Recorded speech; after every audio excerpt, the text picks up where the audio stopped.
We debunked the gas attacks in Syria at this show. The New York Times was telling you the exact opposite. They were assuring you that their scientists, they had created virtually, they imagined a crime scene, and they created it digitally, and they told you that the gas attack came from Assad, and it was definitely for real. Well, it turns out that was all made up, and the New York Times is never going to apologize for that, and that's how it goes. So now people are using more New York Times to validate war crimes in the Ukraine war. Now, we know that the first casualty in any war is the truth, and that war crimes are usually committed on both sides. So right now, here's Ali Veshi, who's been screaming for us to go to actual war, the United States soldiers to go into Ukraine and fight Russia. That's why he has a job at MSNBC. If he didn't have that opinion, they would fire him and he would be doing a YouTube show. If he was against the war, they would fire him. There is nobody on any of the networks except Tucker Carlson who will tell you the truth about what's happening in Ukraine. Isn't that interesting?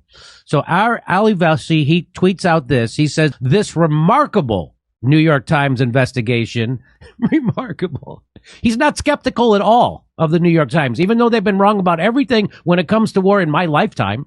He says the remarkable New York Times investigation using satellite imagery disproves the Russian claim, amplified by U.S. conspiracy theorists, that somehow Ukrainians themselves killed or planted the dead bodies discovered in Bucha. So it's okay to think Russia did it. It's not okay to think someone else did it. That's a conspiracy. Why? Because they don't like it. That theory's a conspiracy, but their theory isn't. I'm not saying this is real or not. I'm saying you should always be skeptical of a corporate news outlet that's claiming to report certainty about anything that's happening during a war, especially a war crime that feeds into the propaganda that our government is pushing.